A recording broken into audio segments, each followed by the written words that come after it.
வாழ்க வையகம், வாழ்க வையகம், வாழ்க வளமுடன். அருளாசன் அருள் தந்தை வேதாத்திரி மகரிஷி அவர்களும் ஒட்டுமொத்த மகான்களும் இறைநிலையும் என்னுள் சூக்குமமாக எழுந்தருளி இன்றைய நாட்காட்டி வரிகளுக்கான கவிவரிகளையும் அதற்கான விளக்கத்தையும் சிறப்பிக்க வேண்டுமாய் சங்கல்பம் மேற்கொள்கிறேன்.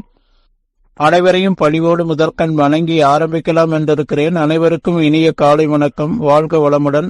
சாமிஜியினுடைய இன்றைய நாட்காட்டி வரிகள். உயிர் சக்தியின் இயக்க விளைவுதான் எண்ணம்.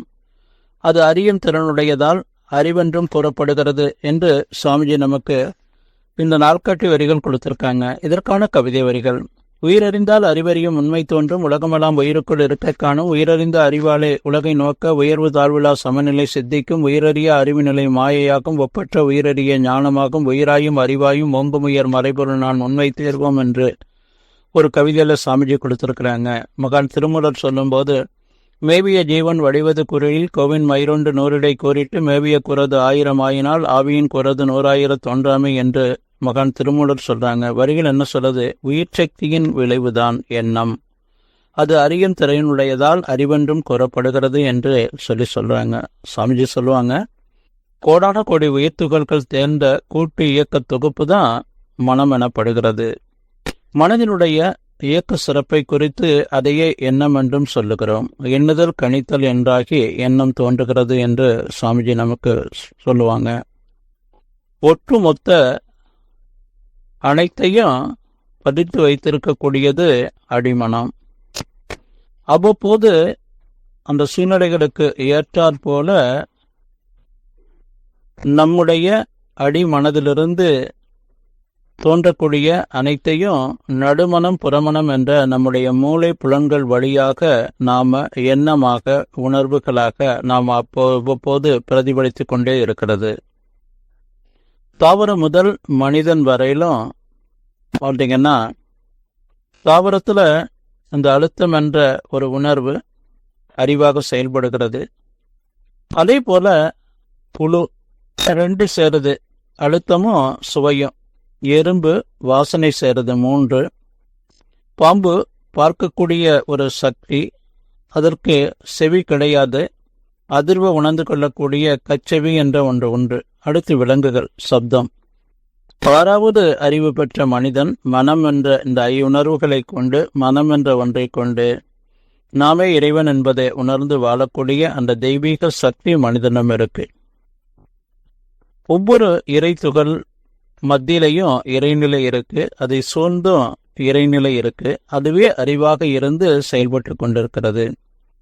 விளக்கும் ஆற்றலாகவும் சூழ்ந்து அழுத்தும் ஆற்றலாகவும் ஒவ்வொரு ஜீவனுக்குள்ள உள்ள கோடான கோடி உயிர் துகள்கள்ல இந்த உடலுக்குள்ள இருக்கக்கூடிய அந்த உயிர் துகள்கள் சுழற்சி காந்தமாக ஜீவகாந்தமாக நமது உடல்ல இருந்து செயல்பட்டு கொண்டிருக்கிறது.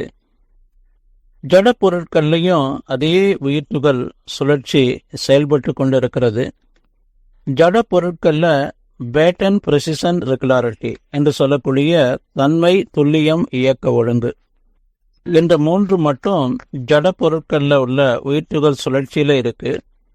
அது பேரியக்க மண்டலம் முழுவதும் பஞ்சபூதங்கள் சுழற்சியில அழுத்தமாக ஒளியாக சுவையாக மனமாக இருந்து அந்த உணர்வுகள் 5 மாத்திரைகளாக வெளியில வான்காந்தமாக நிரம்பி இருக்கிறது ஒவ்வொரு ஜீவன்களுக்குள்ளும்.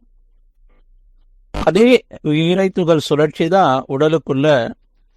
அந்த சுழற்சி அழுத்தம் ஒளி சுவை மனமாக நம் உடலுக்குள்ள ஜீவகாந்தமாக இருந்து அறிவாக செயல்பட்டு கொண்டிருக்கிறது.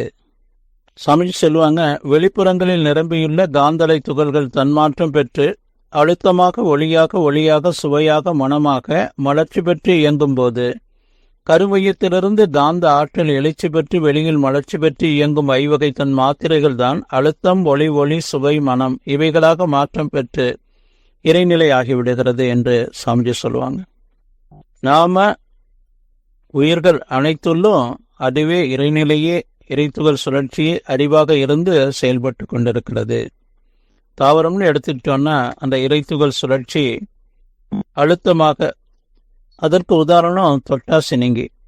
தொட்டாசினிங்கி மரத்தில் உள்ள அந்த இலைகளில் நம்ம கை பட்டுது அப்படின்னு சொன்னால் அது சுருங்கும். அது அழுத்த உணர்வு. அடுத்த பரிணாமமான புழு. அந்த புழு சுவை, மண்புழுன்னு சொல்கிறோம். அது சுவைத்து அது ருசியை உணர்றதுனால அடுத்ததாக அந்த 2வது அறிவு. எறும்பு அதற்கு அந்த உணவை தேடக்கூடிய வாசனை சக்தி அதுக்கு இறைநிலை கொடுக்குது. அதுதான் வாசனையாக, மனமாக இருக்கு. பாம்பு போன்ற ஜீவராசிகளுக்கு கண், அது பார்வையாக, ஒளியாக இருக்கு.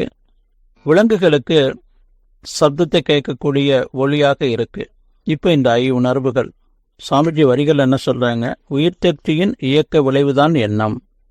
அது அறியும் திறனுடையதால் அறிவென்றும் கூறப்படுகிறது என்று சாமிஜி சொல்றாங்க.